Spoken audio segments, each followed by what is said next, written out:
This is an interview with Christopher F. Higgins, Pro-Chancellor, Durham University, Berlin, November 7th, November 7th to 11/24. This is a conference of Berlin Economic Conference. Thank you for the honor of joining us at the Institute for Cultural Diplomacy here in Berlin for your lecture and discussion with us today. We'd like to ask you some questions in order to hear your thoughts and opinion on some salient issues.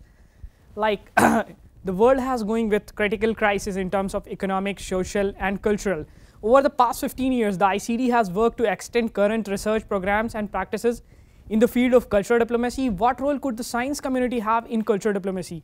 Is cultural diplomacy a useful tool in your work? In terms of science, to me, science is part of the culture of the day. If governments, if people don't take into account scientific advances in their thinking, we won't be able to understand each other's cultures.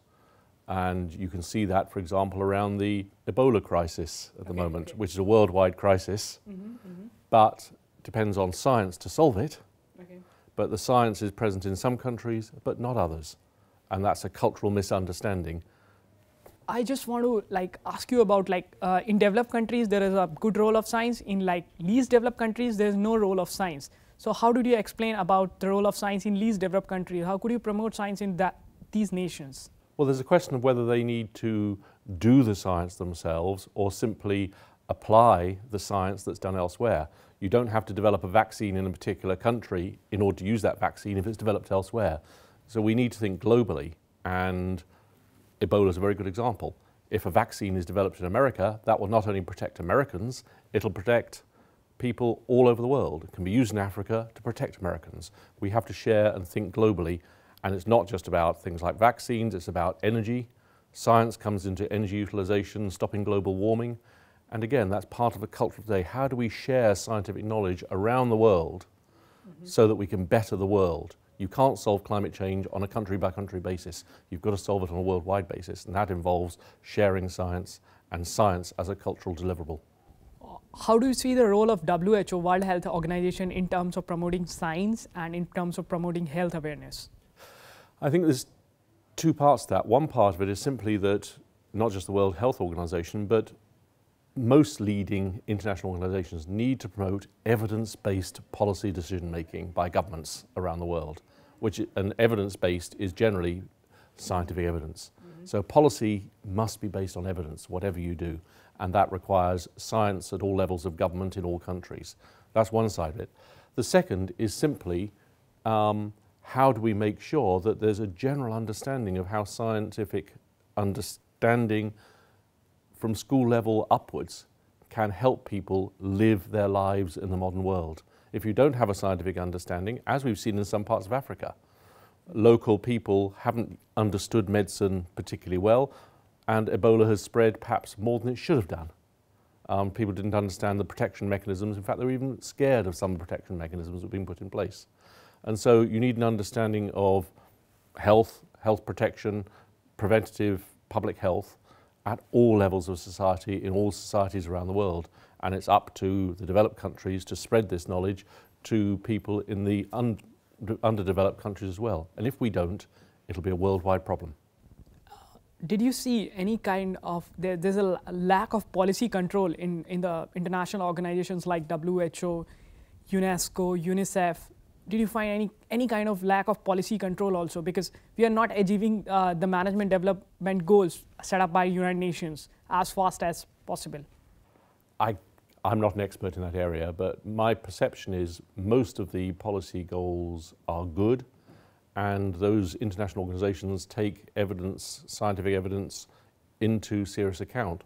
The problem is getting that implemented in all the different countries around the world who have different political necessities and different financial abilities to implement things as well. So it's politics actually gets in the way of the delivering.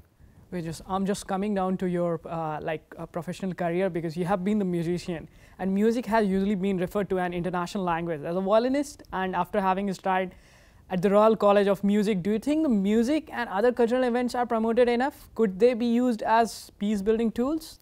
Well, in my lecture, I gave examples of art being used as to help cultural understanding, but music's exactly the same.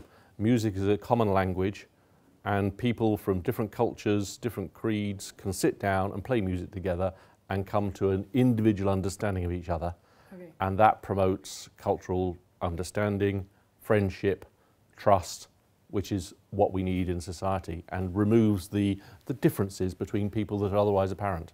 A perfect example, we heard about the Middle East recently, is Daniel Barenboim setting up the East-West Divan Orchestra of Palestinians and Israelis playing all around the world. Okay, okay. But there are some countries like who banned the musicians and actors. Like if you take an example of China, China has banned some like export of acting and all these stuff. So what are your views on that? Because promoting art is it's a good tool of cultural diplomacy. Yes, I mean, every country in its time has been guilty of banning certain things. There have been books that have been banned in Britain, in the United States, artworks. You know, censorship happens, I'm afraid. I'm a believer in free speech and freedom of expression, but that doesn't always happen. But eventually it gets through, because people realize if you prevent free expression, ultimately you're going to have a dissatisfied society. Okay. And that dissatisfied society is going to end up with problems, and I think ultimately will end up, as we've seen many times in history, overthrowing the governments. As far as I'm coming from New Delhi, and I used to be a regular visitor in DAD and British Council, and both of the organizations are promoting music quite often. So what are your views on these organizations? I think music is a wonderful leveler. Okay. You don't have to play it, you can listen to it. And it doesn't matter who's playing it. Okay. And you get a different perspective. You listen to a violin concerto that's written by a German, played by someone from Japan in the United States. It brings cultures together, it brings people together. And it's a wonderful level. It's a common language, which everyone understands, the emotions are the same. And if you share that common language, especially if you play it together, but if you listen together, it just helps that understanding that between peoples. And then that removes the lack of trust of the other, because you understand something in common, which is the music. Okay. So it's a fantastic language for getting people to understand each other and breaking down barriers to trust. In an age of globalization, in which the global becomes local and vice versa, science continues being regarded as an approachable area. Why do you think science is still a dark field within the international community? Could cultural diplomacy help in this regard? I don't think what you've said is actually necessarily right. Okay. Some people perceive science as being difficult, but that doesn't mean it's not approachable. We have to learn to spread the use of scientific insights through our education systems. Okay, okay. So people really do understand what science is about. Science is no more difficult than anything else. Okay. It's just having the right language to understand what someone's talking about when they're talking about a scientific advance, as opposed to, let's say, a diplomatic advance. Mm-hmm. Diplomatic advance is usually described in English. Scientific advance is described often using languages, mathematics or scientific language which people don't necessarily understand. So it's translating that for the ordinary people, and then people can understand what science is about. Science is about trying to understand things we don't understand at the moment and create new knowledge. It's a process, and everyone uses that process in their everyday lives anyway. It shouldn't be anything to be frightened of. It is the cultural norm of Western civilization since the Enlightenment. And you've been serving Durham University. How could you see Durham University as a global university in terms of world ranking and in terms of cultural heritage and in terms of science? Because Durham is good in each and every area. I don't personally see very much difference between science, social sciences and the humanities. They're all different ways of answering unknown questions. Mm-hmm. And in fact, most advances come from bringing people together from the sciences, using those techniques, using social sciences, using those techniques, using humanities and those techniques to really understand. So you've got to have a broad-based education.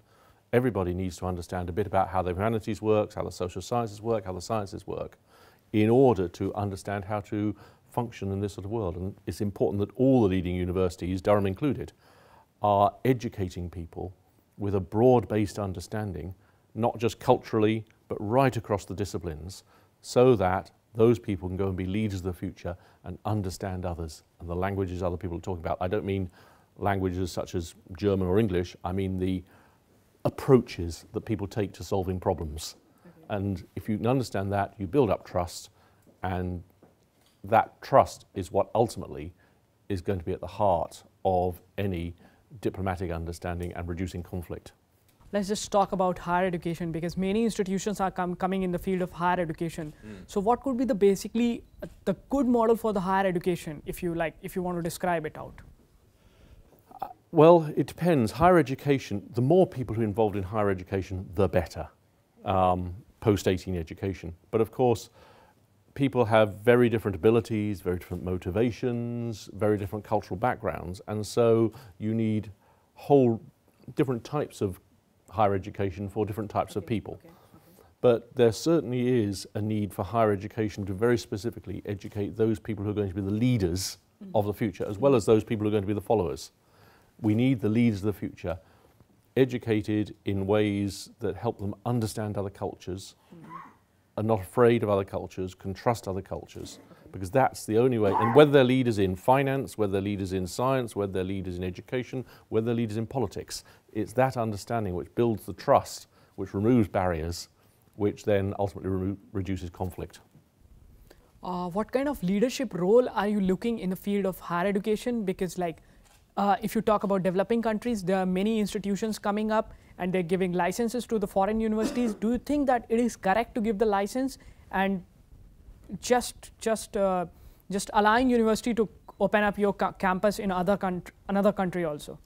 I think absolutely that's right, because if you're in a country where higher education is at a starting point, shall we say, you've got to bring expertise in to really develop it in that country. And so there are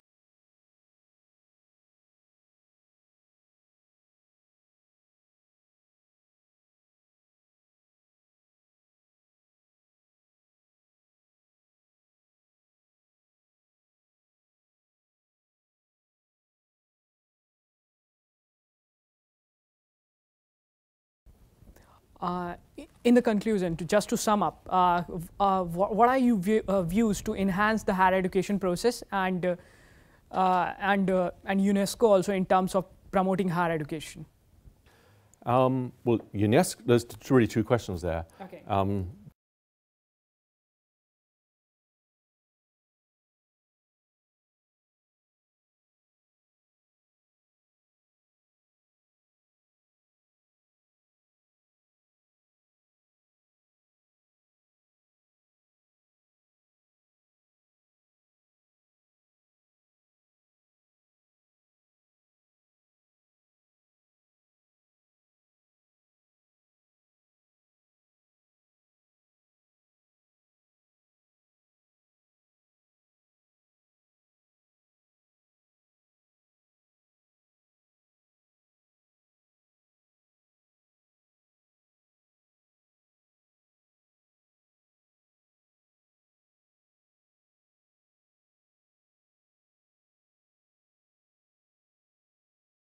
I just like to congratulate you regarding the Buddha Bird Durham first UNESCO chair, and you have been consistently ranked in world top 100 universities. So what kind of administration do you providing to your organization to being in top? I wouldn't like to say. I guess it always comes down to the people in your institution.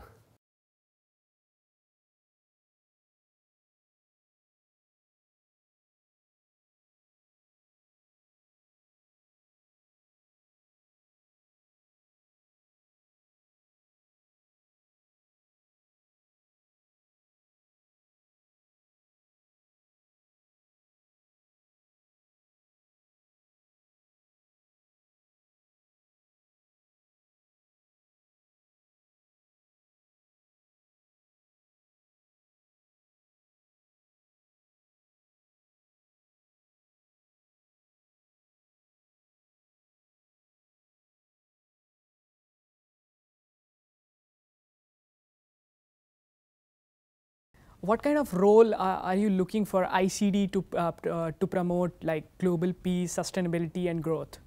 Well, I think I'll take that question slightly differently. I think we heard today about one of the problems at the moment is a lack of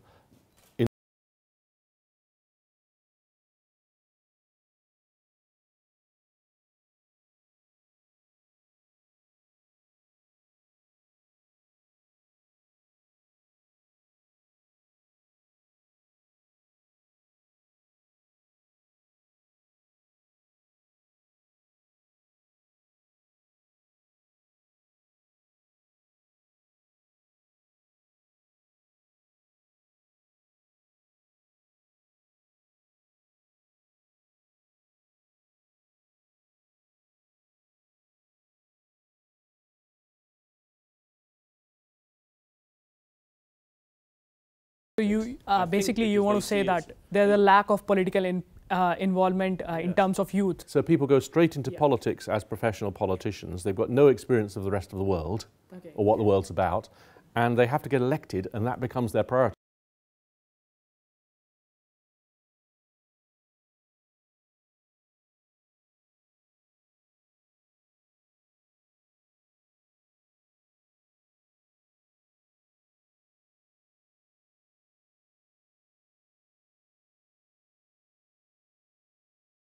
Thanks a lot, sir, for joining us in ICD, and it was very nice and overwhelming to welcome you. Thanks a lot. Great pleasure.